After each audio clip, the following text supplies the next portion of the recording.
Big boss Malayalam season 7 live അപ്ഡേറ്റിലേക്ക് സ്വാഗതം. അങ്ങനെ ഹൗസിൽ ഇപ്പോൾ അനുമോളുടെ ഫാമിലി എത്തിയിരിക്കുകയാണ്. അനുമോളുടെ അമ്മയും കസിൻ സിസ്റ്ററുമാണ് ഇപ്പോൾ അവിടെ എത്തിയിരിക്കുന്നത്. അനുമോൾ ഓടി വരുന്നുണ്ട്. മഞ്ഞ കളറിലുള്ള ഡ്രസ്സാണ് അനുമോൾ ധരിച്ചിരിക്കുന്നത്.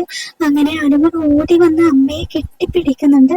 മറ്റു മത്സരാർത്ഥികളെല്ലാം തന്നെ സന്തോഷത്തോടു കൂടി ചുറ്റും നിന്ന് നോക്കി നിൽക്കുന്നത് കാണാനായിട്ട് പറ്റും. അനുമോളുടെ ഫാമിലി വരുന്നതിന് മുമ്പ് ബിഗ് ബോസ് അനുമോൾക്ക് ചെറിയൊരു പ്രാങ്ക് കൊടുത്തിരുന്നു. അങ്ങനെ അനുമോള് നല്ല രീതിയിൽ കരയുന്ന പോലെയൊക്കെ ഉണ്ടായിരുന്നു അതിനുശേഷം പിന്നെ അനുമോളുടെ ഫാമിലിക്കും ഒരു ടാസ്ക് ബിഗ് ബോസ് കൊടുത്തിട്ടുണ്ട്. അതും അവർ നല്ലപോലെ ചെയ്യുന്നുണ്ട്. അനുമോളെ കുറിച്ച് മറ്റു മത്സരാർത്ഥികളോടായിട്ട് ചോദിച്ചറിയാനായിട്ട് പറയാനായിട്ടാണ് ടാസ്ക് കൊടുത്തിരുന്നത്. അത് ഭംഗിയായിട്ട് ചെയ്യുന്നുണ്ട്. എന്തായാലും അനുമോള് വളരെയധികം ഹാപ്പി ആയിട്ടുണ്ട്. അമ്മയെ കെട്ടിപ്പിടിച്ച് ഉമ്മ വെച്ച് കരയുന്നത് കാണാം. പിന്നെ അനീഷ് വന്നേക്ക് പറയുന്നുണ്ട്, അനീഷ് ഞാനാണ് അമ്മ ഇവിടുത്തെ കിച്ചൺ ക്യാപ്റ്റൻ, എൻ്റെ വക ഇത് കുടിക്കൂ എന്ന് പറഞ്ഞുകൊണ്ട് അനീഷ് ജ്യൂസ് അങ്ങനെ എന്തോ കൊണ്ടുവന്ന് കൊടുക്കുന്നുണ്ട്.